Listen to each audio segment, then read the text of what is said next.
Hi, everybody. Please make sure that you get yourself a headset for interpretation. Unless you speak English, French, and Spanish, you will need a headset. If you can get one from the back, please.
Ladies and gentlemen, thank you for joining us today. The event is live streamed, but we ask that you just bear with us as we settle down for a couple of minutes, and we'll start shortly.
I'd like to welcome you all to our event titled Centering the Protection of Rivers and Rights in Achieving Climate Justice. This is a Rivers for Climate Coalition event. My name is Siziwe Mota. I'm moderating this event. I work as the Africa Program for International Rivers, Africa Program Director for International Rivers. And we do work to protect rivers and to strengthen voices of communities. I will just open up by sharing some very brief remarks about the current state of hydropower and rivers before I introduce and turn the floor over to our distinguished panelists. So as a coalition, we are concerned that rivers are under threat as hydropower is pushed as a solution to climate change. Many of us know all too well the negative impacts that dams have caused around the world. The World Commission on Dams has estimated that dams have displaced up to 80 million people, and that the number is likely significantly higher today. Dams are also estimated to have adversely affected nearly half a billion people living downstream of dams, which has led to a loss of community, a loss of livelihood, and a loss of culture. So hydropower dams are also really a key culprit in the rapid 84% decline in populations of freshwater species that has been experienced since the 70s. And hydro dams are not a solution to climate change, as they have been purported. Hydropower reservoirs are a significant contributor to the climate crisis, primarily through emitting vast quantities of methane from rotting vegetation in reservoirs. So scientists have actually found in some cases that dam reservoirs can emit more greenhouse gas emissions than some coal-fired power plants. In addition, dams are also vulnerable to climate change and its weather extremes. Droughts have caused hydropower dams to run idle, causing hydropower-dependent countries and regions to experience prolonged power outages and economic disruptions. And at the same time, we find unprecedented floods, which are exacerbated by climate change, which are actually already threatening the safety of dams around the world.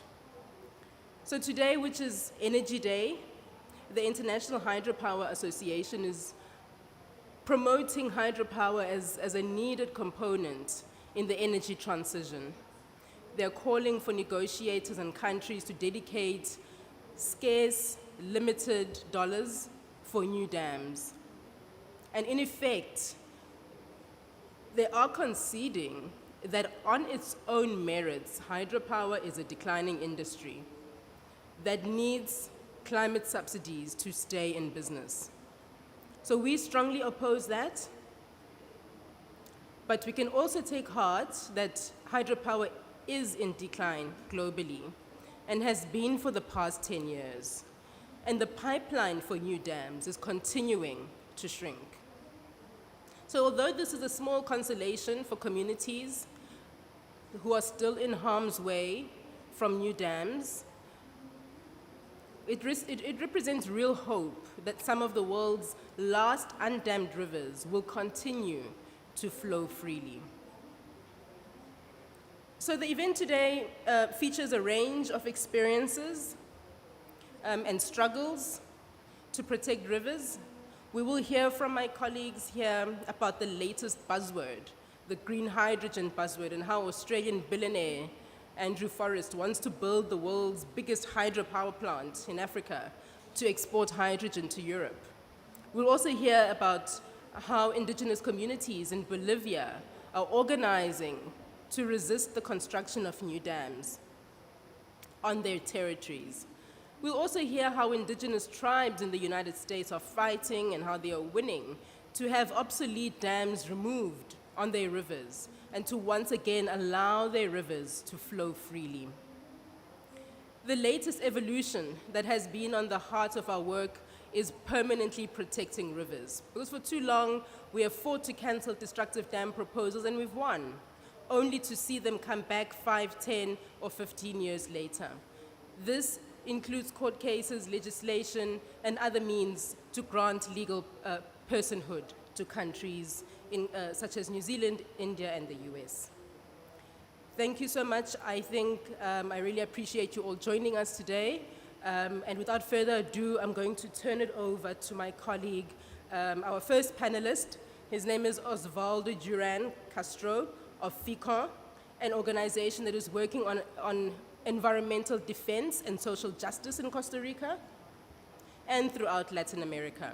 He will be speaking about water justice and dams as a false climate solution. Over to you, Osvaldo.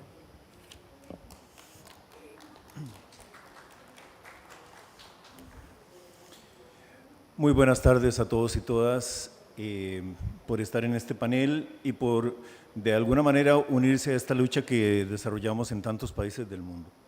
Bueno, han pasado 26 COP y entonces uno se pregunta en qué estamos aquí, a qué vinimos, cuáles son los avances, cuáles son las mejoras en los ecosistemas, cuántos ríos se han salvado, cuánto ha madurado la sociedad internacional en términos de gobiernos y de corporaciones para ir cambiando hacia modelos verdaderamente sustentables en la vida, y realmente nos damos cuenta que nada, prácticamente nada. Son las luchas de los pueblos las que han salvado ríos, son las luchas de los pueblos las que han salvado ecosistemas, pero de ninguna manera nosotros encontramos un cambio de timón, un cambio de visión en las corporaciones y en los gobiernos. Entonces yo creo que nosotros no venimos aquí a pedir ayuda, ni dinero, ni discursos para adaptarnos al cambio climático. En realidad, aquí podemos decir que estamos exigiendo que verdaderamente se cumplan las condiciones para que los pueblos y los ecosistemas efectivamente tengan derechos como debe ser. Los problemas con el agua en el mundo son muchos y ahorita tenemos siempre muchísima gente sin agua, más de 2.200 millones de personas que carecen de agua. Casi 2.000 millones de personas dependen de centros de atención o no tienen centros de atención para abastecer servicios de agua. Más de 2.000 millones de personas sufren escasez de agua. ¿Pueden pasar la diapositiva, por favor?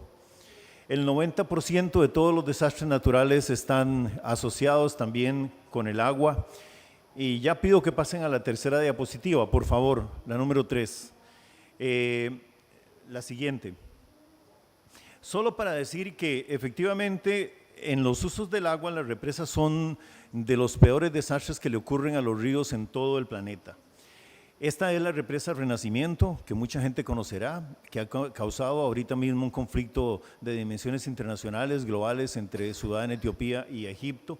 Pero efectivamente leo nada más así que las represas y embalses emiten cantidades masivas de metano, como decía Siziwe, un gas que es 86 veces más contaminante, ¿verdad?, que el dióxido de carbono. Y sin embargo, las represas siguen siendo utilizadas como fuente de negocios. Podríamos hablar de muchísimos casos en muchas partes del mundo, pero Costa Rica, por ejemplo, con sus dimensiones, es un país donde hemos logrado parar muchísimas represas, sí, y en toda América Latina, pero se siguen financiando las represas como si fueran una solución y como si fueran energía verde.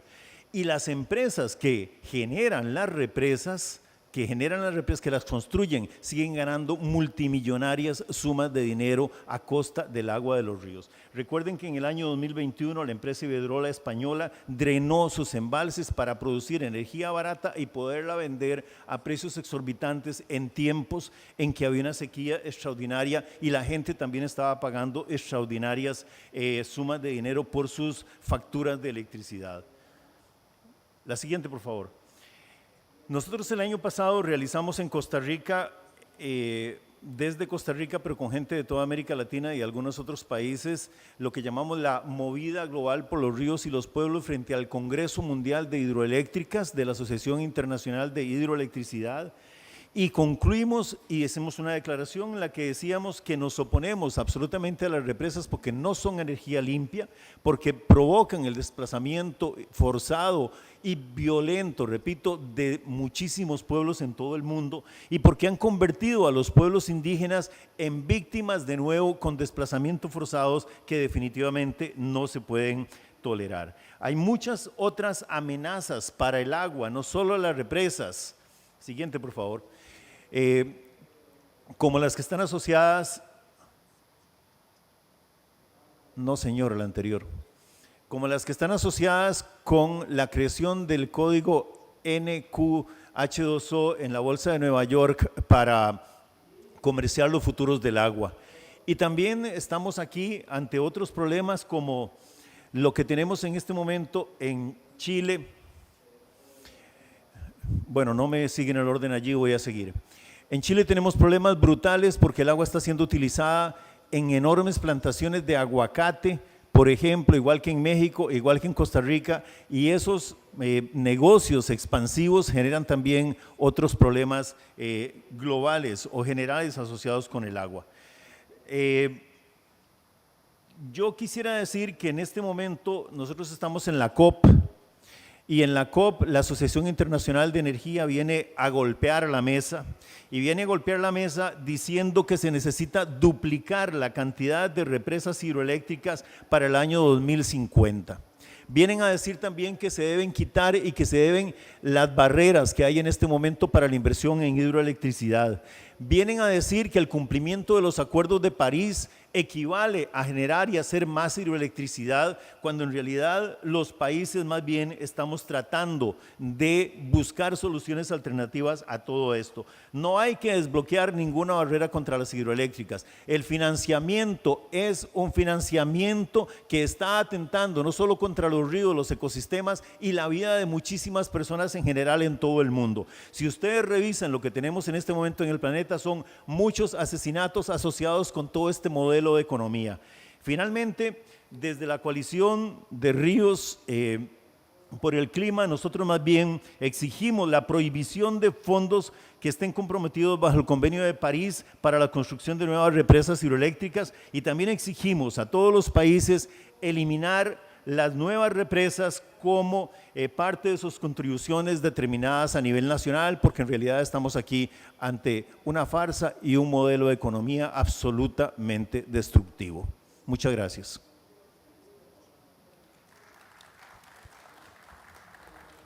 Thank you, Osvaldo. I'll now hand over to Eric and Mignonne, who will be speaking about green hydrogen, the Inga Dam, and impacted communities. Eric Kasongo is the Executive Director of CODED, the Congolese Center for Sustainable Development Law, and Mignonne Mbombo is the Coordinator of Femmes, Solidaires, FECON, in their programs in the Democratic Republic of Congo. Thank you. Merci beaucoup Siziwe pour la parole, et merci aux organisateurs pour nous donner l'opportunité de nous exprimer par rapport à ce projet Grand Inga qui fait tant parler. Slide suivant. Comme vous le savez, la RDC est un pays à fort potentiel de l'hydroélectricité. Son potentiel est estimé à plus de 100 000 MW, mais ce potentiel a une grande partie qui est consacrée plutôt dans la province du Congo central. Comme vous pouvez le voir dans la carte de l'Afrique, pour ceux qui ne savent pas situer la RDC, nous sommes au cœur de l'Afrique, et juste au bout vers le fleuve, il y a les grands sites d'Inga, dont certainement vous avez entendu parler, qui est situé à plus de 400 km de la ville de Kinshasa. Et c'est sur ces sites, aux grands enjeux, que justement on veut construire un des barrages qui veut être le plus grand de tous les barrages qui existent pour l'instant. Slide suivant. Alors, c'est l'histoire d'Inga a commencé avec, très récemment avec l'appui de la Banque mondiale en 2013, la Banque africaine de développement et la Banque mondiale, qui ont appuyé des études de faisabilité pour la production d'abord de 4000 MW, de 4800 MW. Slide suivant, s'il vous plaît. Ensuite, cette énergie devait être vendue avec l'Afrique du Sud. Le gouvernement congolais a un traité signé en 2014 avec l'Afrique du Sud pour la vente de l'énergie d'Inga, mais malheureusement, cette phase du projet n'a pas pu aboutir, puisque en 2018, il y a eu un autre format avec l'agence de développement d'Inga qui a été mise en place par le gouvernement, qui a reçu du consortium sino-espagnol une proposition commune pour développer le site d'Inga, et cette fois-là pour produire 11 050 MW. Il y a eu en 2018 un accord qui a été signé pour ce faire, et cet accord, c'est l'accord de développement exclusif de 2018, qui aussi s'est arrêté en si bon chemin, compte tenu de plusieurs problèmes, notamment de bruit fait par les communautés et aussi de changement du régime. Pour l'heure, le projet fait l'objet d'un autre format encore. Cette fois-là, comme disait Madame Siziwe, le groupe australien Fortescue Metal Group, dirigé par M. Andrew Forrest, à travers sa filiale Fortescue Future Industry, qui veut développer justement le projet Grand Inga pour produire plus de 70 000 MW cette fois-ci, non pas pour commercialiser à d'autres pays qui peuvent en avoir besoin, comme c'était le cas dans la première phase avec la Banque africaine de développement, mais cette fois-ci, pour utiliser cette énergie-là et produire in situ, sur place, l'hydrogène vert qui va être ensuite exporté pour alimenter les pays occidentaux, les pays européens en énergie. En fait, c'est là que se situe le problème. Le problème commence déjà avec le barrage, mais il s'aggrave encore lorsqu'il doit servir à produire justement une grande quantité d'électricité pour être vendu, pour être exporté dans un pays où le niveau d'accès à l'électricité est de moins de 10%, c'est indécent. Donc pour l'heure, l'entreprise qui a le projet, c'est Fortescue Future Industry, qui est en train de négocier plusieurs contrats, parce que dans le paquet de projets qu'il va développer, qui a changé de nom, on appelle ça projet d'aménagement du fleuve Congo, avec la construction pas seulement de Inga dans ses différentes phases, parce que dans Inga, vous avez la phase 3 qui va jusqu'à 8, comme vous le voyez dans l'écran, mais aussi il y a un autre site qui a été découvert, Matadi, et un autre site qui s'appelle Mpioka, donc le paquet de tout ça va produire 70 000 MW pour produire l'énergie ensuite transformée en hydroélectricité. Nous avons attendu slide suivant. Jusqu'à présent, il y a beaucoup de communication pour promettre les études. Donc c'est un projet vraiment qui est au cœur des enjeux climatiques, ou qu'on veut situer au cœur des enjeux climatiques, pour montrer que c'est une solution au climat. Nous savons que l'hydroélectricité est considérée comme une énergie propre, mais la grande hydroélectricité, les grands barrages, un peu comme venait de dire mon prédécesseur, ce sont des barrages qui causent beaucoup de désastres pour les communautés, qui causent beaucoup d'impact pour l'environnement. Et c'est très facile de venir avec une solution disant que voilà, si nous produisons l'hydroélectricité, nous produisons l'hydrogène vert à partir de l'hydroélectricité, eh bien c'est une énergie propre. Alors qu'il y a des conséquences graves qui sont à craindre. On peut aller sur les slides suivants, ensuite on reviendra sur les slides juste pour voir un peu les conséquences qu'il y a déjà par rapport à ce que nous craignons sur les sites. Il y a déjà pas l'absence des études d'impact complètes sur un site qui fait parler de lui depuis longtemps. Et jusqu'à présent, les scénarios qui sont proposés ne sont pas très convaincants. C'est évident qu'il va y avoir un déplacement massif des populations. Ça a été confirmé par les consortiums chino-espagnols lorsqu'ils ont soumis leur proposition commune en 2018 lors de la signature de l'accord de développement exclusif. C'est confirmé qu'il va y avoir des menaces importantes contre la biodiversité et qu'il va y avoir aussi l'inondation d'une cité qui est menacée de disparaître, une cité qui compte plus de 50 000 âmes si jamais on inondait, comme dans les scénarios est prévu, la vallée de la Bundi comme c'est prévu. Mais ensuite, encore plus grave, c'est que l'entreprise qui est proposée pour développer ces sites n'a aucune expérience en fait sur le développement de grands barrages. Et c'est là la plus grande préoccupation, c'est que le Congo va servir non seulement de cobaye pour une entreprise qui n'a aucune expérience dans la construction des grands barrages, connaissant toutes les conséquences, mais aussi va servir encore de cobaye pour la production de l'hydrogène vert issu de l'hydroélectricité, que l'on veut présenter comme une solution climatique. C'est là qu'on se pose des questions. Est-ce que l'hydrogène vert issu de l'hydroélectricité est réellement propre?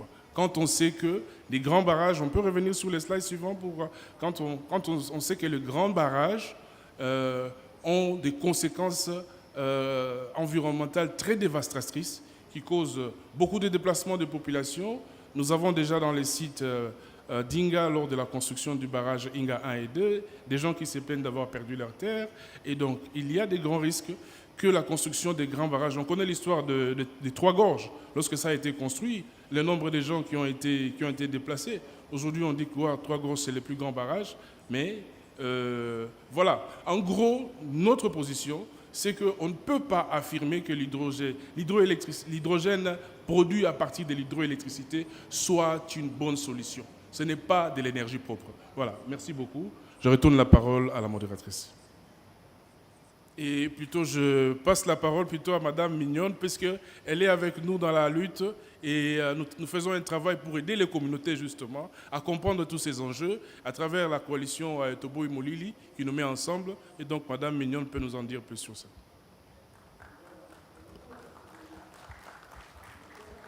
Merci, Maître Eric, pour la parole. Moi, c'est Mignonne Mbombo. Je suis membre de la coalition Tobo Imolili, une plateforme qui regroupe plusieurs organisations de la société civile qui travaillent sur l'accès pour tous à l'énergie et qui suit de près la question du grand barrage Inga. Comme je viens de le dire tout à l'heure, nous accompagnons les communautés qui vivent dans la province du Congo central, sur le site même d'Inga et quelques villages environnants.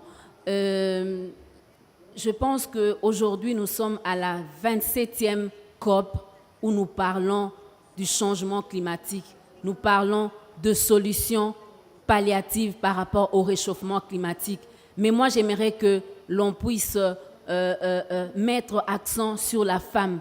Parce qu'aujourd'hui, on ne peut pas parler du changement climatique sans la femme. Parce que la femme, c'est elle qui est au centre des ressources naturelles. La femme, c'est elle qui veille sur la biodiversité. La femme, c'est elle qui veille sur les eaux. La femme, elle veille sur la terre. La femme veille sur les forêts. On ne peut pas exclure la femme de toutes les décisions qui concernent le changement climatique. Aujourd'hui, l'hydrogène vert nous est présenté comme une source non polluante et comme une solution palliative. Mais il y a lieu de se poser la question, est-ce que réellement l'hydrogène est une énergie verte? Parce qu'il faut partir d'abord du barrage, il faut partir de cette électricité qui est produite par le barrage pour enfin avoir l'hydrogène. Or, dans le cas d'espèces où Fortescue Future Industries veut développer l'hydrogène vert en République démocratique du Congo et particulièrement au Congo central, on parle déjà de plus de milliers de familles qui seront délocalisées, de plus de 37 000 familles qui seront délocalisées. Et l'impact reviendra sur la femme. Aujourd'hui déjà, avec l'avènement du premier et deuxième barrage sur le site d'Inga, il y a la perturbation de nos eaux, il y a la perte en profondeur des eaux, il y a plusieurs espèces aquatiques qui ont disparu. Les communautés n'ont même pas accès à cette eau. Il y a les femmes qui vivent dans les communautés qui sont appelées à faire 8 km pour accéder à l'eau. Autrefois, elles avaient la terre fertile autour de leur maison où elles pratiquaient l'agriculture. Aujourd'hui, la femme de communauté est appelée à faire des dizaines de kilomètres pour retrouver la terre fertile. Est-ce que pouvons-nous parler également du changement climatique avec l'hydrogène vert si elle est développée dans cette contrée? Il faut aller voir sur place à Inga comment est-ce que la communauté croupie dans la misère, cette communauté qui vit sur place n'a pas accès à l'électricité, n'a pas un beau logement, il n'y a pas d'infrastructure viable dans la contrée. Aujourd'hui, nous venons en ces lieux, dans cette COP27, nous nous levons avec les communautés, nous qui les accompagnons, au nom de toutes les communautés du Congo central, nous disons plus jamais à l'exploitation de nos ressources qui nous appauvrissent et qui ne nous amènent pas le développement. J'ai dit et je vous remercie.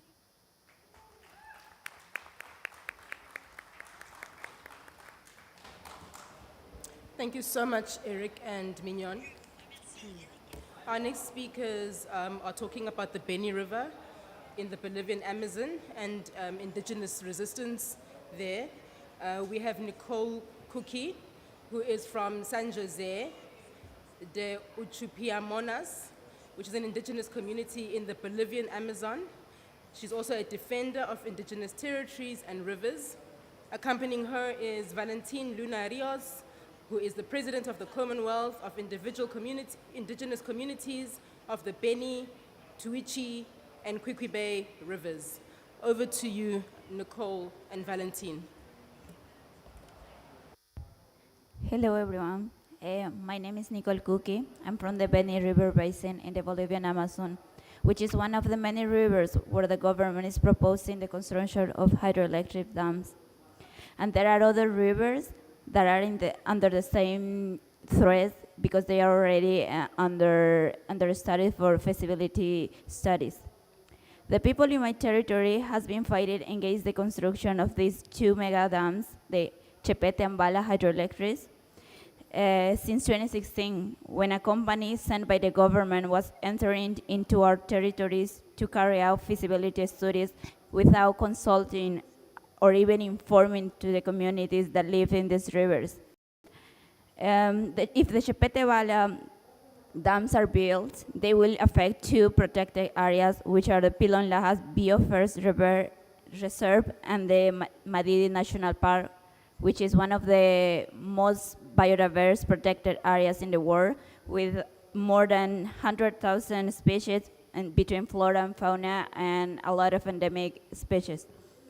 On top of that, the natural flow of 5 main tributary rivers will be permanently affected by these dams, and the way of life of 6 indigenous nations with 17 communities that live in the banks of these rivers.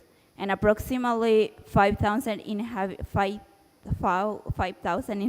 will be displaced from their original lands. Currently, we're struggling and fighting against the legal and illegal gold mining operations that are destroying and contaminating our rivers and all of the side effects that this activity brings with it, like deforestation of native forests and highways, polluting our food resources with mercury poisoning and sickening our people that depend the most on these resources. For many years, the gold mining upstream has already been contaminating the rivers and fishes. There are studies that show that high level of mercury poisoning, it's in the indigenous people, it's showing like high levels of mercury contamination. The World Health Organization said that the healthy limit for mercury in the human body is 1 part per million. But these studies show that 90% of the indigenous women, especially, are affected, are above this level of mercury poisoning, and there are also cases that reach like 32 part per million of mercury poisoning. All these problems have been getting worse in the last 3 years, and it's going to get even worse now that the government has given green light for gold mining and oil exploration in protected areas. And this will bring more damage and destruction to our lands. These are some of the problems that we face every single day back in our home, just fighting to protect our forests, our river and water resources, to keep them clean and healthy to leave to our next generation, so they can know how a healthy environment looks like and how we live before all the damage that came now. But how are we gonna keep doing this if the UN continues to recognize the hydroelectric dams as a clean energy, giving countries and investors the green light to finance these destructive projects in developing countries where we still have native forests and highly biodiverse areas intact? This allows countries and hydropower companies to claim they are reducing their carbon emissions, but in reality they are helping to destroy our forests, rivers, and displacing indigenous people from their original territory. Thank you.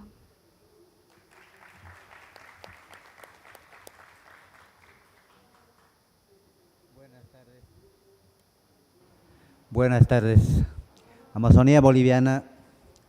Mi nombre es Valentin Luna, soy el presidente y defensor de la Mancomunidad de Comunidades Indígenas de los ríos Beni, Tuichi y Cuqui. La organización de Mancomunidad se creó el año 2001 con un mandato desde la base y de las comunidades de 6 naciones para defender los territorios, los derechos de los pueblos indígenas y el medio ambiente. Es por eso que hoy estoy acá para hacerle notar en esta instancia,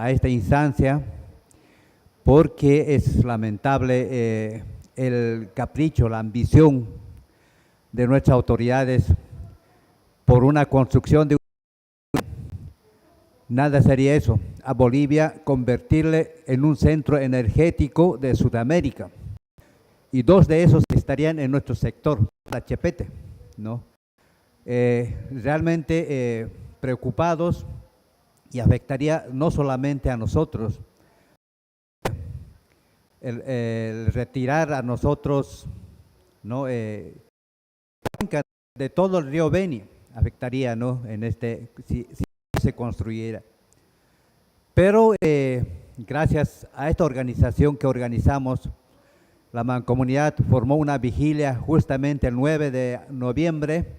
Durante 12 días pudimos retirar a la organización o a la empresa que estaba haciendo el estudio a diseño final, ya, que era geodata y subcontratada a la FECON. Ya, pero por otro lado también nos descuidó a la organización, como los gobiernos tienen el poder económico, ya compraron dirigentes con prebendas, propuestas de proyectos. Hasta ahora ni estos proyectos cumplió, pero lograron ingresar. Pero últimamente Geodata creo que no, porque nosotros sabemos, porque era un secreto del Estado, ya dio una respuesta que no era factibilidad de construcción de estas represas. Pero los gobiernos, no quedando conforme eso, insistió hacer el estudio, seguir con el estudio, ¿no? Por mediante ENDE, que es parte del Estado. Bueno, también logramos retirarlos una segunda intervención y estamos en eso. Estamos siempre firmes con una vigilia en un estado de emergencia de nuestras comunidades. Gracias a nuestras comunidades que estamos en defensa de estos territorios. Pero no quiero dejarlos de a un lado.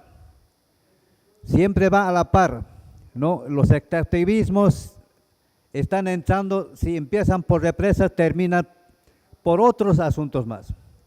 Caso minería, por ejemplo, mi compañera ya creo que resaltó esto, es importante, ¿ya?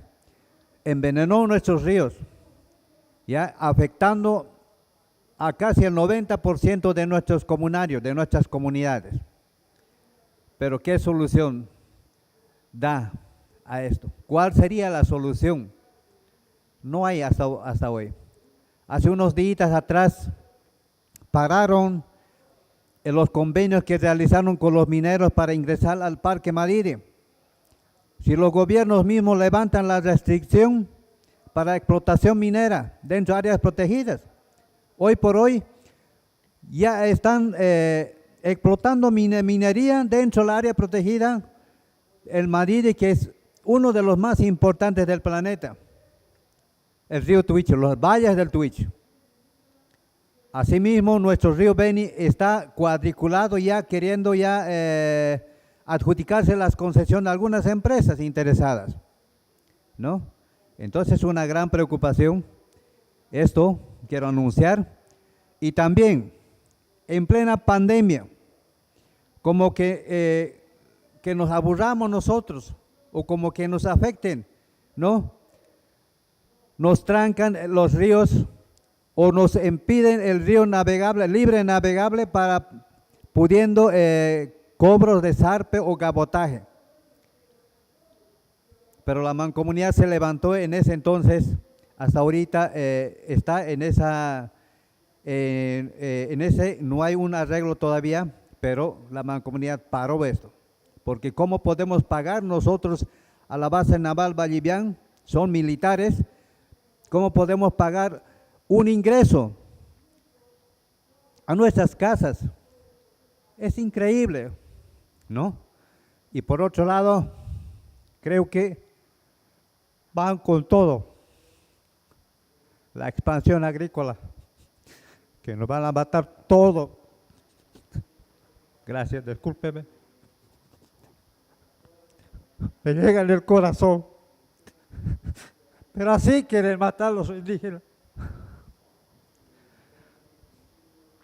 Yo creo que esto va a ser una grave lucha. Hay organizaciones tradicionales, pero estas organizaciones más bien firman convenio con ellos. Ya, ahora, siempre están al lado del gobierno, porque tienen una estructura supuestamente, cumplen una estructura llamado organizaciones orgánicas, y nosotros somos una organización de base, queriendo desconocer a nuestra organización. No somos una organización nosotros que competimos a su organización, no somos paralela, sino nuestra organización tiene un objetivo de luchar contra las vulneraciones que nos dan en nuestro país. Esa es la lucha, ¿no? Bueno, y nada raro, la explotación y exploración petrolífera. Hay 2 puntos en el Madidi, probablemente algún día quieran aprovechar. Entonces creo que estamos obligados a desaparecer como indígenas. Es lamentable.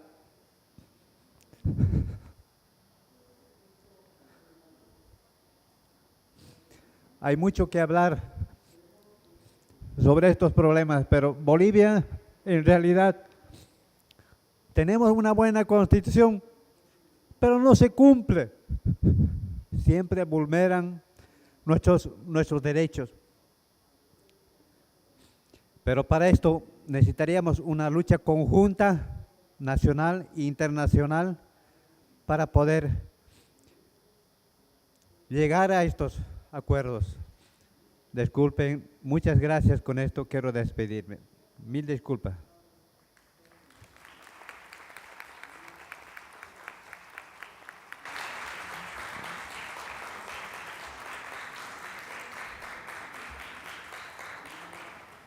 Thank you so much, Valentin, and thank you, Nicole, for sharing your personal experiences with us. Indeed, it is heartfelt. Our next speaker will be Chief Caleen, Sisk. She is a spiritual leader and tribal chief of the Winneman Wintu tribe. Chief Caleen will be speaking on defending the Sacramento rivers against the Shasta Dam rising. Over to you, Chief Caleen. Thank you. I had some slides. Are they? Yeah. I wanted to show you a little bit about where we're from. This is Buyumpuyuk. That's what we call this mountain. There are other tribal names for this mountain because it's so huge and it's so big, and it's a water tank for all of California. It's a volcanic mountain that's connected to 20 other sacred mountains in the world. This is where my river comes from. Next slide. Yeah. This is our spring that comes out of the mountain. It's the spring that we say we originated from. We came out that door and went down the watershed to take care of this place. Next slide. And the salmon came out that same door, and they worried about us, and so they gave us their voice. They gave us the voice to talk about the issues, the problems, the way of life. And so we have an indebtment to the salmon as well as a food source. So it's more than a food source. This salmon is a keystone between the ocean, minerals in the ocean that bring back to the mountain, and the volcanic minerals of the mountain out to the ocean. And maybe scientists will find out that one day, that how important that is. These fish in the riverbed help keep the water pure and clean. Next slide.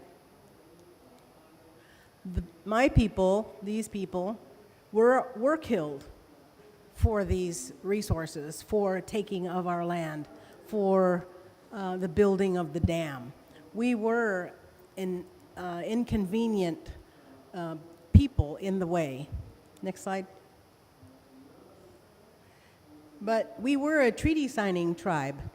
We signed a treaty with the United States, only to find out 50 years later that it was not adjudicated. And so we are now an unrecognized tribe. Next slide.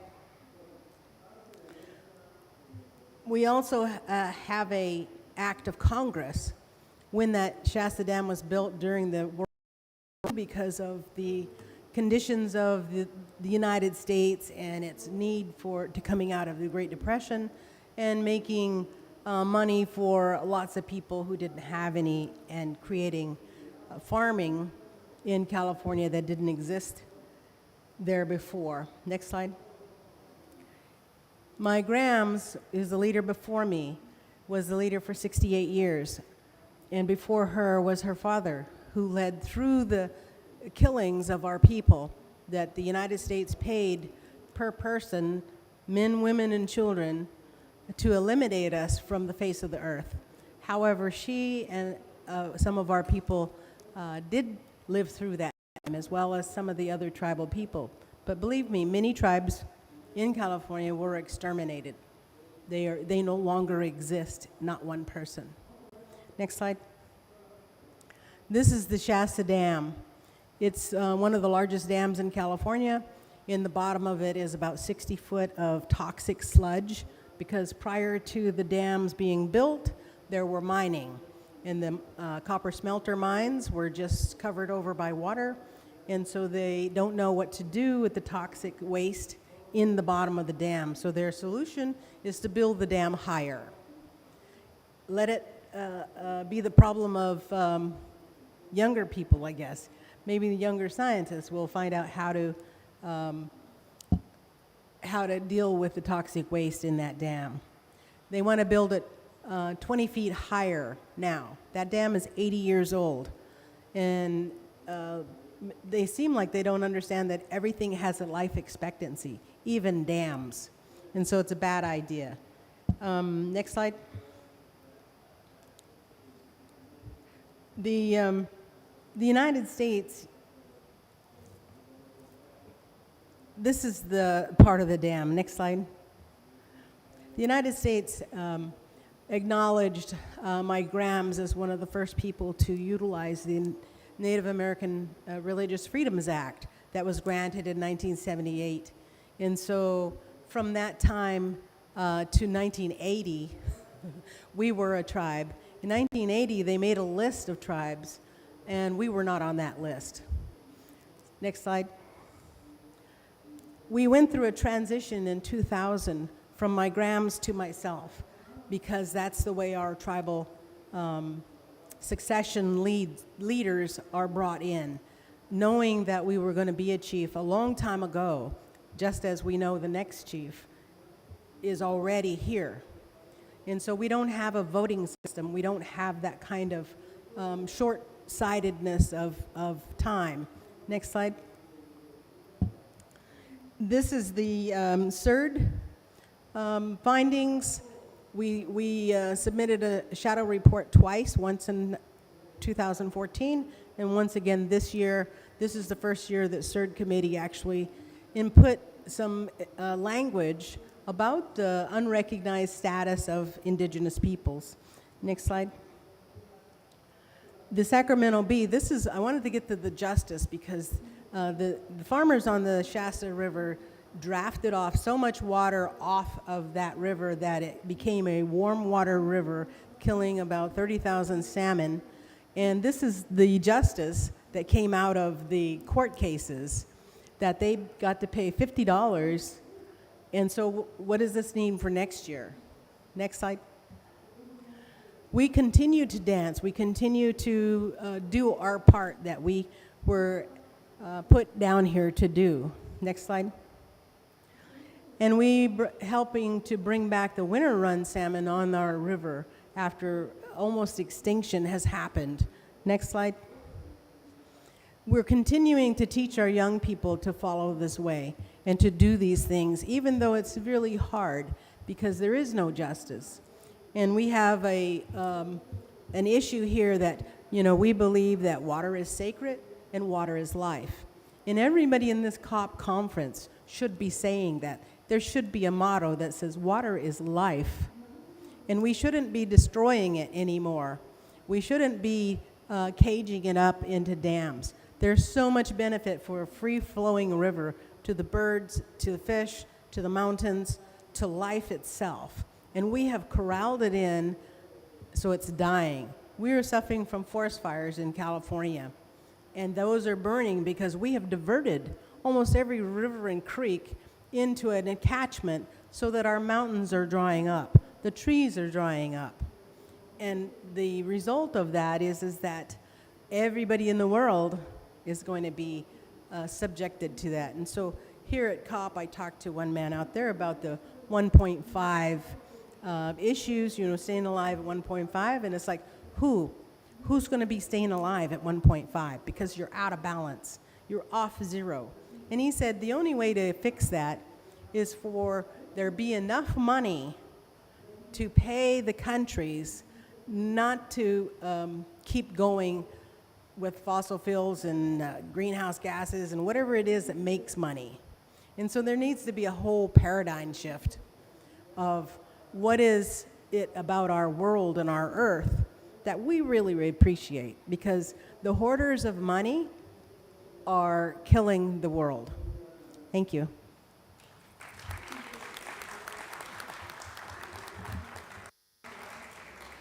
Chief Caleen, thank you so much.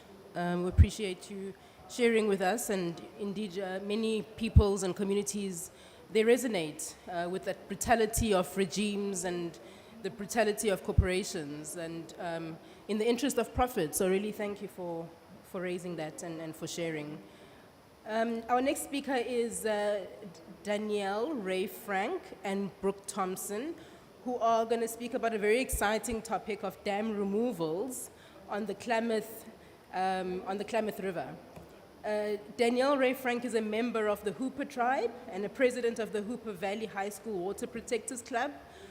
Brook is a Yurok and Karuk Native American from Northern California. She's also a PhD student at UC Santa Cruz in environmental studies. Over to you, ladies.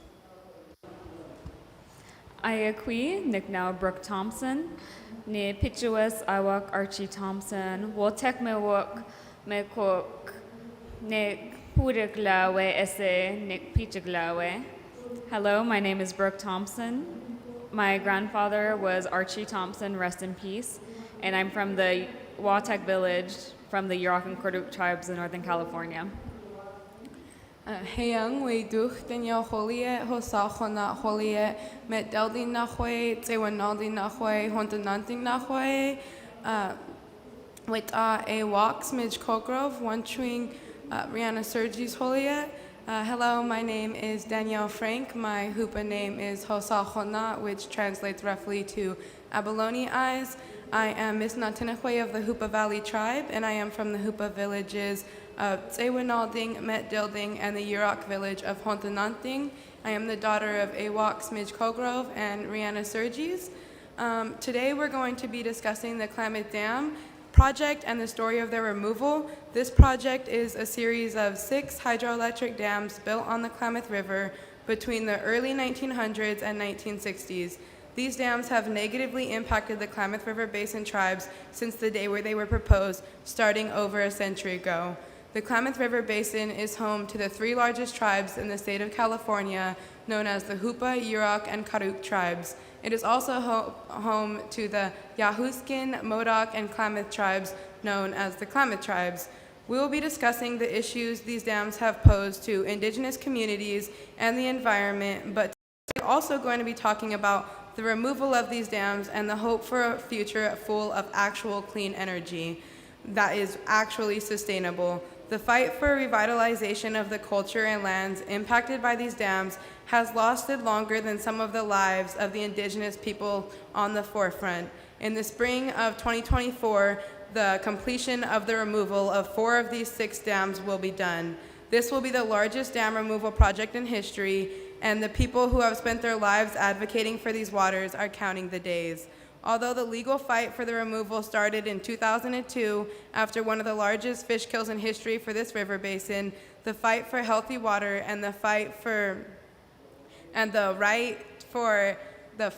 water and the right to cultural resources provided by these rivers has been ongoing since colonization started. Throughout this presentation, Yurok tribal member Brook, Thompson, and I will be discussing the Klamath Dam project and the removal, as well as the negative impacts hydroelectric dams have on Indigenous communities. So I have a civil engineering background. I have a BS in civil engineering and a master's in environmental engineering with a focus on water from Stanford. And with my time in engineering, I learned that when dams are created, there is no plan or design for them to be removed. This forces the burden onto future generations. The engineers who would have designed the dams in the first place would be retired by the end of the design life, which is around 80 years. And design life is the time that a project is designed to work properly or it needs to be removed or replaced afterward. Because of this, there is little incentive to spend extra money to design how these dams will be taken out. Hydropower dams are extremely detrimental to wildlife populations. No one has yet been able to successfully figure out how to properly transport adult salmon up beyond the dams to spawn, or how to have younger salmon come below the dams to get back to the ocean. Thousands are spent trying to find solutions to this, and they disturb fish species, which then in turn disrupts the entire ecosystem. In addition to these issues, the reservoirs behind the dams do not allow for natural sediment flow, further disrupting insects and plant species that rely on the nutrients transfers. And then the water, when it sits still behind the reservoirs, becomes warm. And that becomes a breeding ground for parasites and for carcinogenic algae. The dissolved oxygen also becomes lower because of the heated water, which aquatic animals need to breathe. And then in addition to all of this, water is also lost through evaporation sitting behind the dams. Next slide. Next slide. Oh, that was you. Behind me is the Klamath River downstream and some photos I took. Honestly, the river can look even healthier than this, but you can still see the crisp, cool blue water here in these photos. What it should not look like is, next slide, is this. I took these photos this summer when I was working on removing invasive plant species in preparation for dam removal behind the Iron Gate Dam, which is the lowest and largest dam on the Klamath River. There is no one who would say that this looks like a healthy river. Dams are not the solve-all clean energy solution source that they are portrayed as. There needs to be recognition of the impacts of hydropower. It was conditions like this seen here in this photo by the dams which contributed to the 2002 fish kill. I was 7 years old when I came out to the river in the morning after one of our world healing ceremonies, holding the hand of my mother, when I saw thousands of rotting bodies on the rocky shoreline. Next slide. The top two photos are photos I took with my mom the day of. This is what you are seeing right here through the eyes of a 7-year-old girl who loves salmon. The photo in the middle of me laying by the salmon, this was taken a year or two after, when I was even older. These bodies of salmon rotting on the shoreline were the size of my own. The death of these salmon was not only a loss of food, but was a death to a tie I had to my ancestors.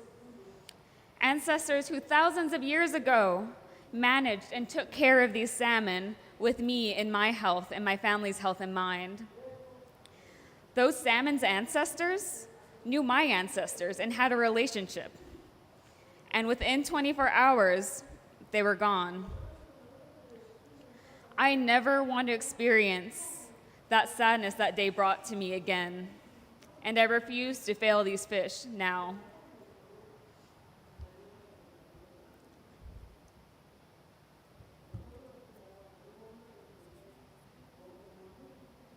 Thank you. I'm going to be talking a bit about the cultural impacts that this had on our people. Growing up on the Hupa Valley Reservation, it was very common knowledge that the Trinity River, a tributary to the Klamath, held everything that we needed in order to make sure that our connection to our lands and our ancestors was It provided food, basket materials, and it kept us connected to the ones who came before us and the ones who would come after us. We performed the boat dance in redwood canoes on top of the water.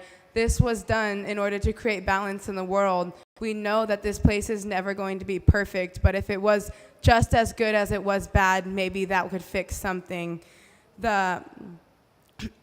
Excuse me. Our villages were built alongside this river, alongside the water. Our people originated at what is now known as the village of Takamilfting. We built our entire lives around this river because it gave us everything that we needed in order to know and keep learning about who we were. The same rings true for the Yurok tribe with the Klamath River. With small differences in our culture, we shared prayer ceremonies and almost all of the same cultural resources. These rivers run through the heart of our home, and it often feels as if these rivers run through the veins of our people. More than anything, these were the places that felt like home. These were the places that felt like family. We are the river people of Northern California. These rivers are who we are. They are the lifeline to our culture. Not only do dams damage earth and kill rivers and the animals that depend on them, they kill entire systems. They can also lead to the death of indigenous communities and would have already led to the death of our culture and who we are if we wouldn't have if we haven't already spent generations fighting. We're tired of fighting. Water for profit is our modern day cultural genocide. We fought through enough. Indigenous communities deserve to be who we are and have our cultural resources at the ready without having to fight our entire lives and then encourage our children and our grandchildren to fight because nobody will ever respect us enough to just let us be who we are. Growing up, I was taught all about our traditional foods by my father and many other cultural mentors, and how these foods were some of the first gifts that we were gifted from the kahanai, our spirit beings. We were giving these gifts along with teachings that were in place to ensure that our people would always have them. The stories of our first foods come with the knowledge to how to take care of them and how to make sure they are always here. Today, we fight just as much as our ancestors did in order to make sure these teachings are still in place. Hydroelectric dams, water diversions, and other threats to our environment have harmed our food sovereignty to the point where our people can no longer live in the way that we are meant to. Regardless of how hard we try, believe me, we do. Before these dams were put in, our people ate 450 pounds of salmon individually per year. In a study done, it was shown in 2005 that number had decreased from 450 pounds to 5 pounds per year and is even less now. That is 1.1% of the nutrients, teachings, and health that come with our first foods being a huge part of our lives. As a rural reservation who can no longer provide for ourselves in the way that we're meant to, fresh food isn't easily accessible to us. Echoing Brook, the loss of salmon is the loss of indigenous lives. Projects like these dams are contributing to modern day cultural genocide, and we have, not just cultural genocide, but genocide in general, and we have to start understanding this. We have to start working together to stop this. As someone who grew up in an area largely affected by these hydroelectric dams, I speak from personal experience when I say that these projects are not sustainable. The problems that come with hydroelectricity are not worth the actual electricity produced. It's hard for me to believe that these projects are still being proposed as clean energy and still being coined as sustainable. We're sitting here telling horror stories, all of us, about our homes. Even though we come from different river basins across the entire world, we sit here with the same stories of how our communities were displaced and murdered and hurt by these projects. Yet we listen to our relatives from the Bolivian Amazon speak of these projects that are just now being proposed in their homelands. They have not yet had the struggle of having to be affected negatively by these hydroelectric projects.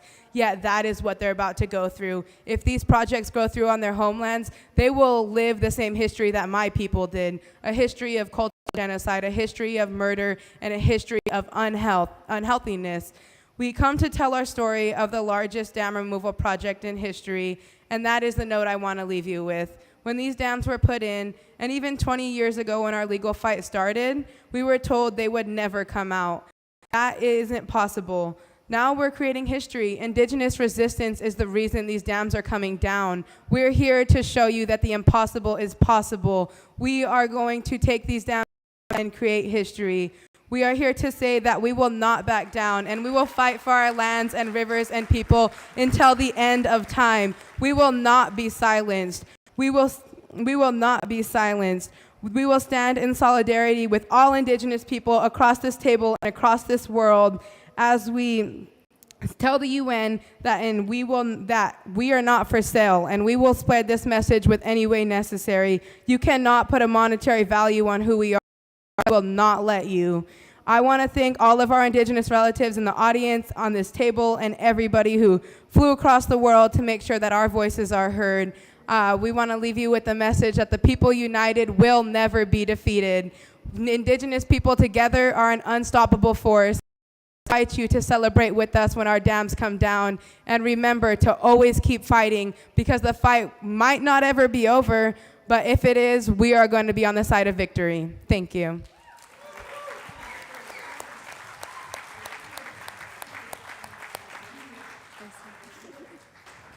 Thank you, Brook and Danielle. Indeed, when people are united, we will not be defeated.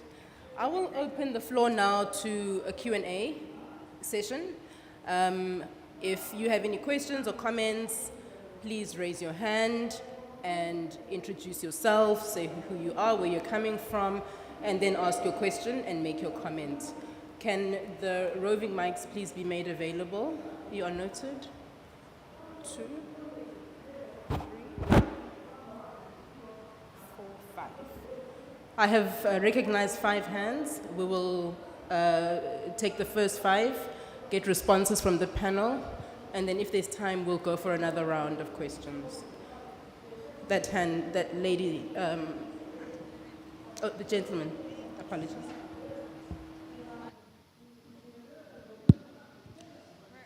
Can we have a mic?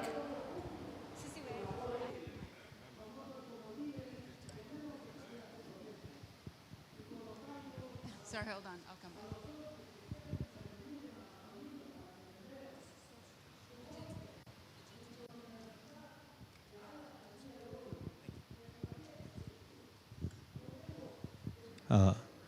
Yeah, thank you. Thanks a lot to the panelists for bringing passion and sincerity to this. This is really, really needed. It gets, it really was needed. So thank you very much. That's just a heartfelt comment to start it off. I have 2 questions. This is coming from context of Pakistan, which is now undergoing severe floods. And we just pushed up our NDCs, 60% renewables.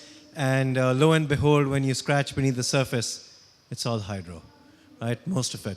And when you scratch deeper beneath the surface, there are folks such as yourselves. But the problem is they no longer really exist.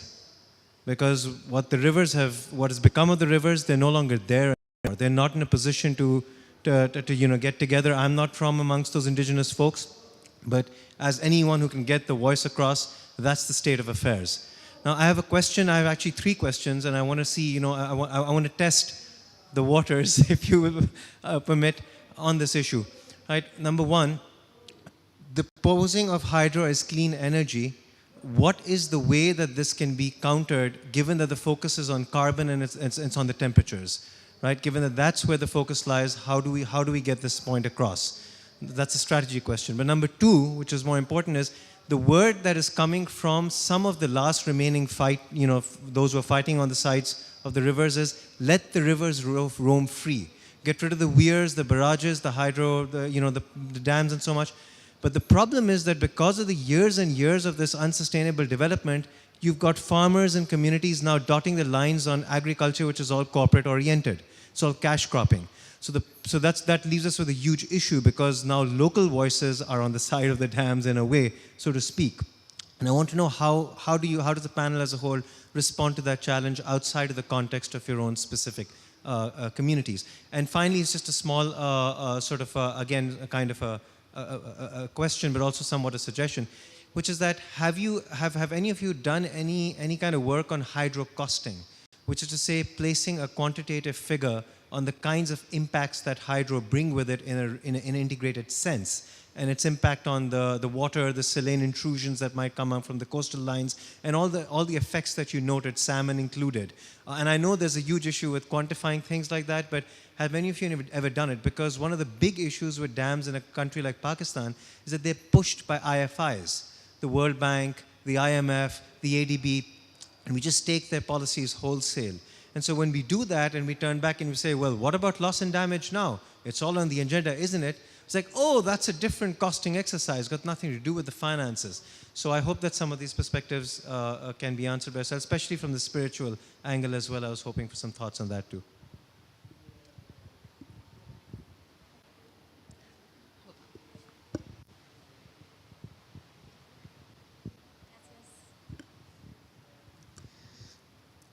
Hello, everybody. My name is Juanita Ariza.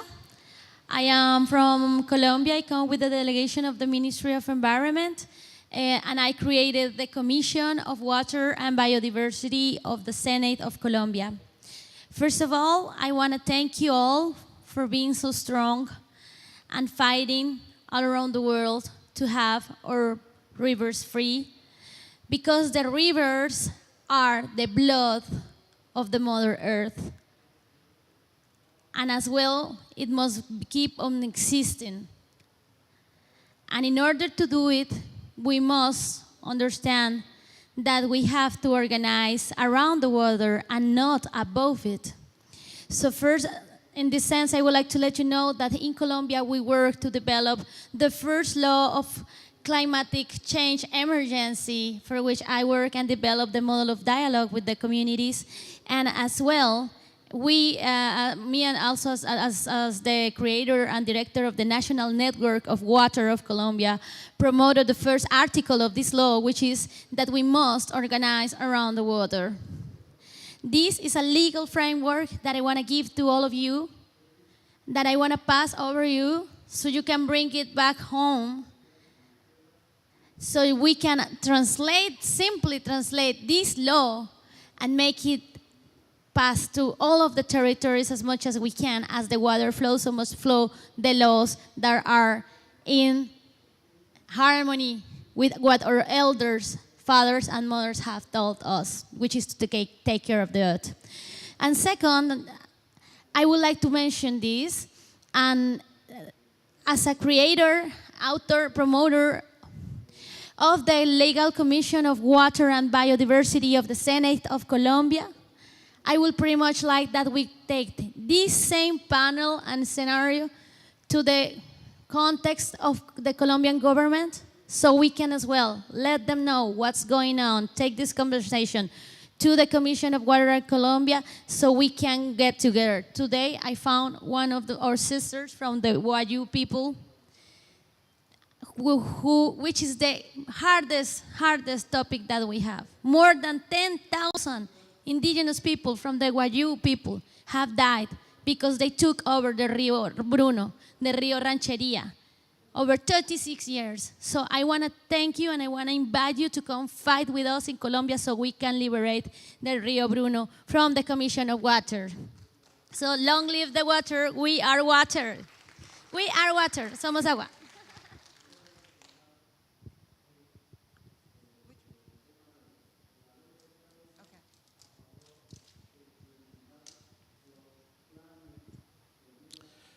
Good afternoon. I'm Charles Baime from Côte d'Ivoire. My question goes to the colleague from DRC, so I will ask in French for them. Merci aux amis de la RDC pour leur présentation que j'ai suivie avec beaucoup d'intérêt. La question du grand barrage Inga au-delà de la RDC préoccupe les autres pays, notamment la Côte d'Ivoire. Ce qu'il faut savoir, c'est qu'en Côte d'Ivoire, nous avons un programme, un vaste programme avec près d'une quinzaine de barrages qui seront construits dans les prochaines années. L'expérience de la RDC en termes de lutte contre ces projets des grands barrages nous intéresse beaucoup. On a suivi avec beaucoup d'attention. On aimerait savoir quelles sont les prochaines étapes dans votre lutte contre ce projet destructeur. Merci. Thank you.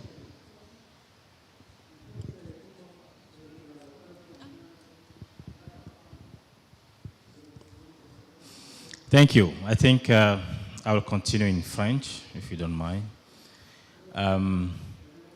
C'est pour toujours la RDC, juste pour ajouter à la précédente question. Moi, c'est Kwame Bonju, je viens du Togo. C'est pour comprendre un peu comment est-ce que vous discutez avec le gouvernement et quelle est votre stratégie de lutte à l'endroit du gouvernement et comment est-ce que les communautés sont mobilisées. Je le dis pour voir dans quelle mesure on pourrait aussi soutenir cette lutte en tant que communauté, parce que à vous écouter, c'est quelque chose vraiment qui touche le cœur et on doit se mettre ensemble pour cette lutte. Merci.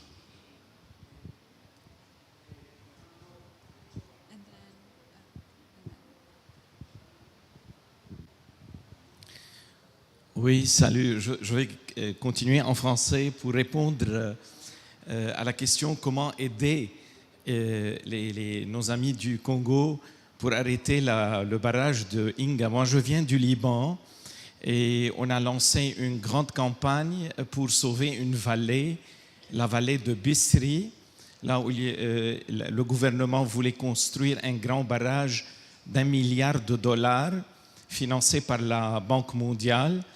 Et après 7 ans, une grande campagne qui a duré 7 ans pour plusieurs barrages, on s'est concentré les 3 dernières années sur la vallée de Bisri et on a pu arrêter le barrage en septembre 2020. Donc, nous, en tant que militants au Liban, on est prêts pour, avec International Rivers, de vous passer la stratégie, toute la stratégie de travail qui a fait qu'on a gagné et on a arrêté le barrage. Merci.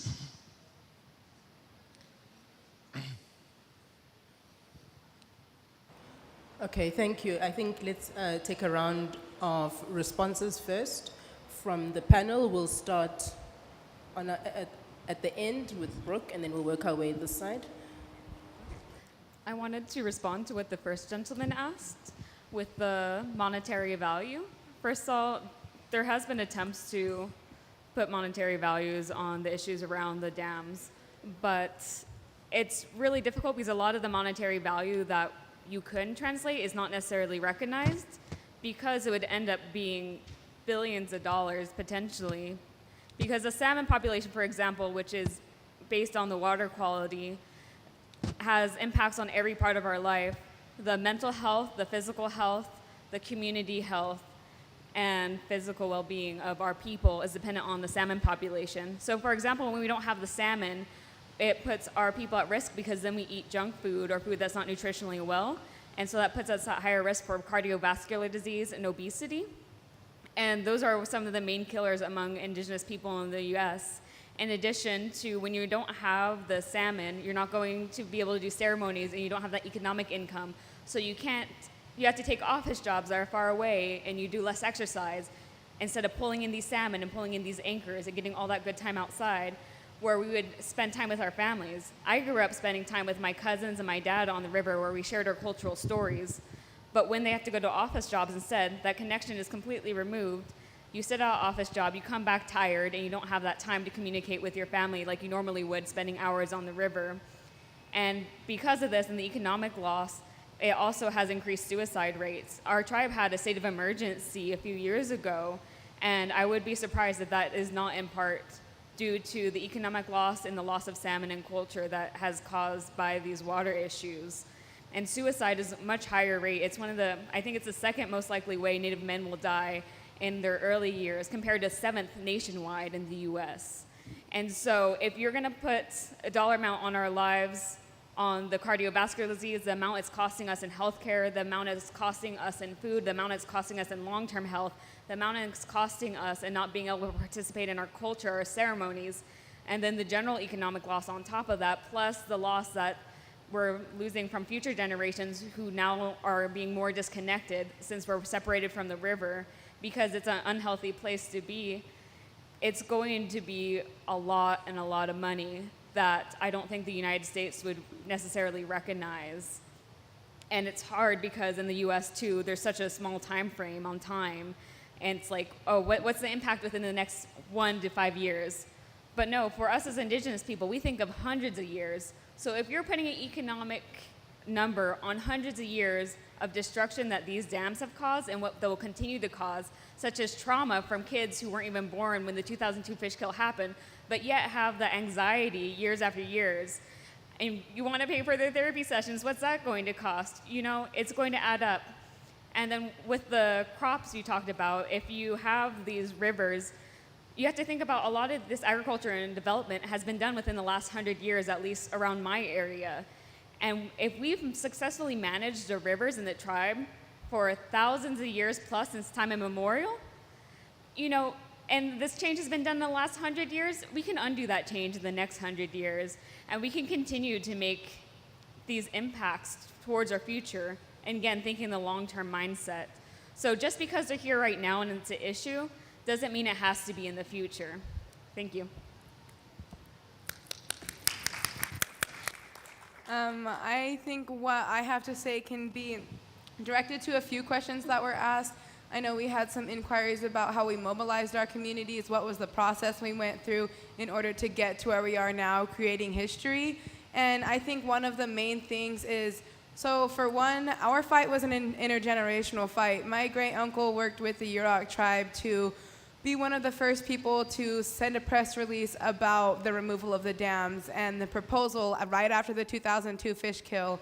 And then my father got me interested. He threw me in the back of a truck and told me we were going to Oregon to sign some papers about the removal of the dams when I was 7. And so my entire life, I've heard stories of a better time, of a happier time, when our people didn't struggle so much. I've never known that. All I've ever known in my community is struggle. All I've ever known is a fight.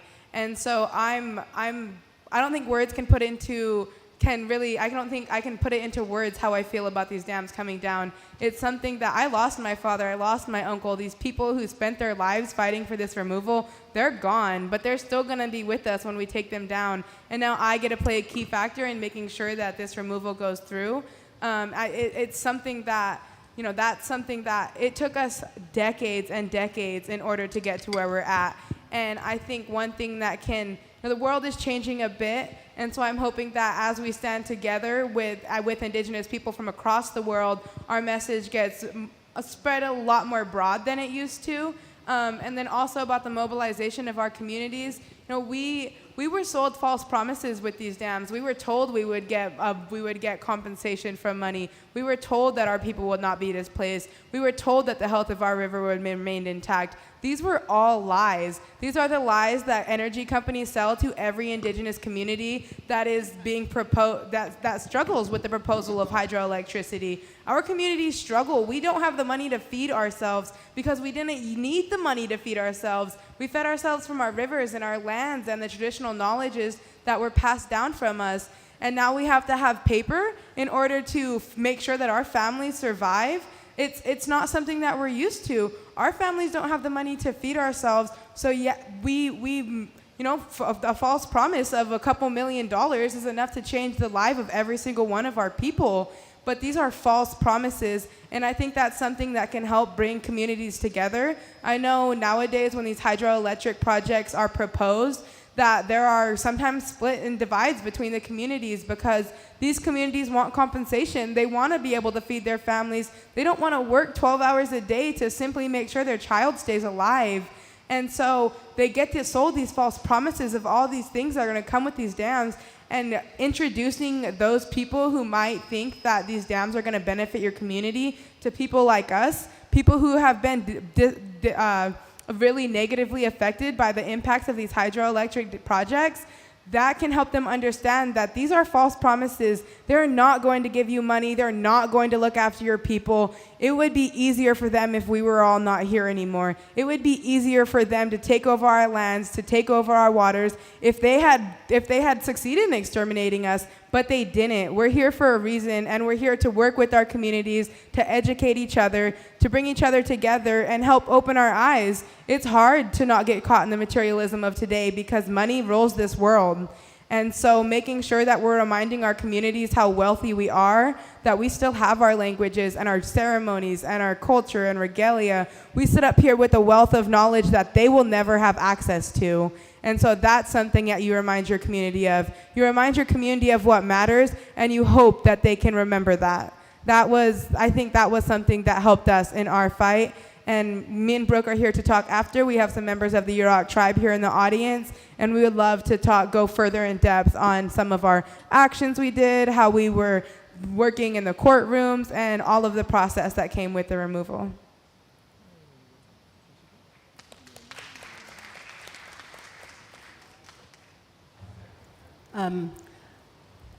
So many questions, which are good because one of the things is that, we're from the United States, the richest country in the world, right?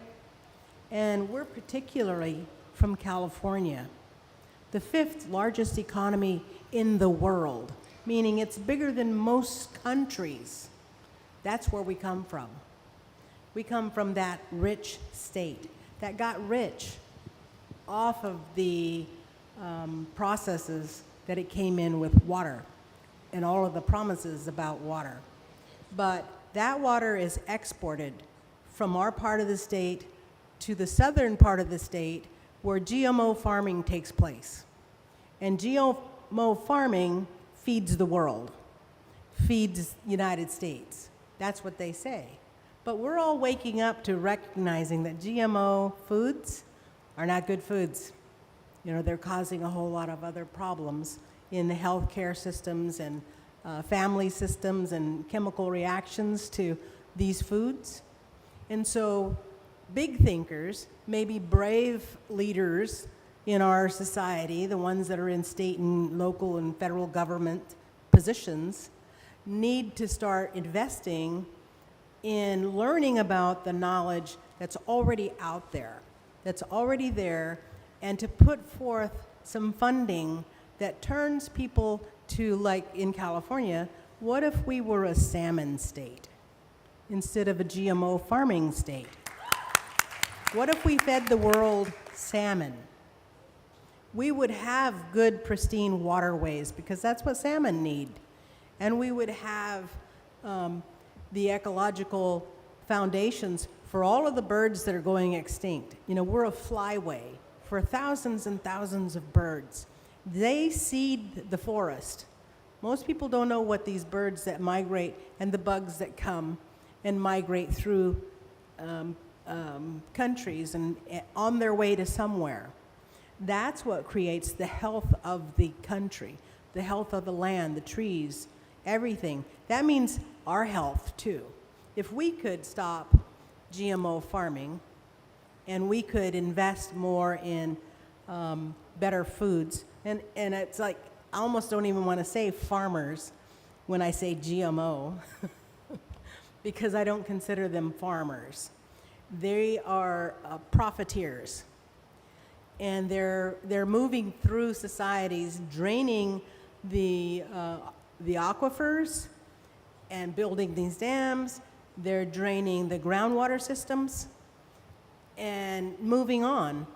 So it takes the entire populations, and even across the lines, to other countries, that if Pakistan or Iran or Peru and Colombia, if we, as indigenous peoples, we outnumber all of the professionals that rule this country.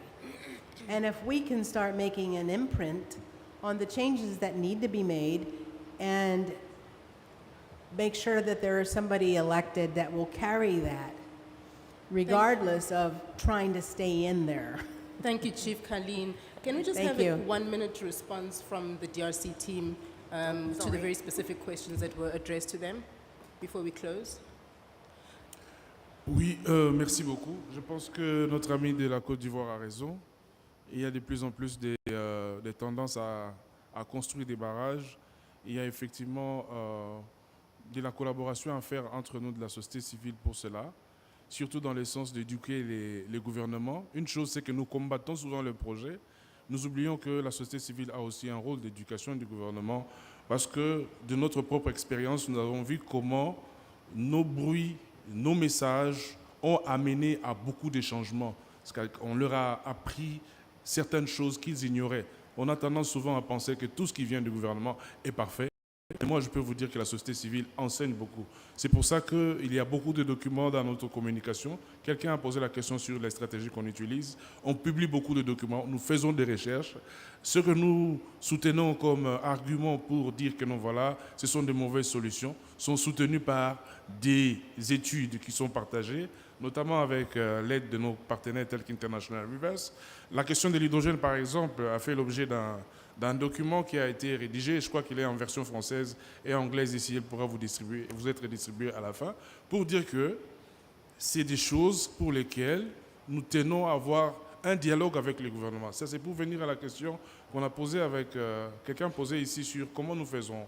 Nous essayons de dialoguer, de frapper à la porte, d'ouvrir et d'être intégrés surtout dans les discussions. Mais selon l'influence que peut avoir un investisseur ou un autre, parfois la porte est ouverte pour que vous ayez accès à toute l'information, parfois c'est fermé.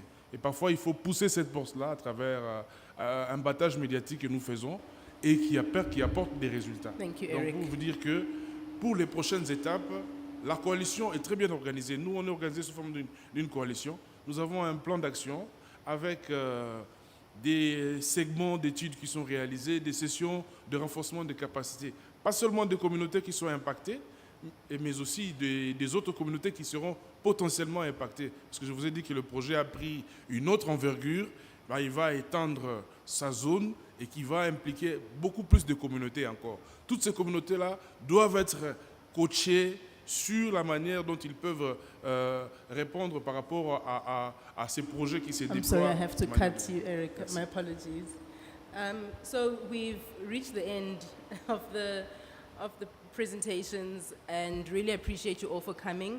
Just want to plug that we have this declaration. It's a Rivers for Climate Global Declaration. It was produced last year in Glasgow at the COP.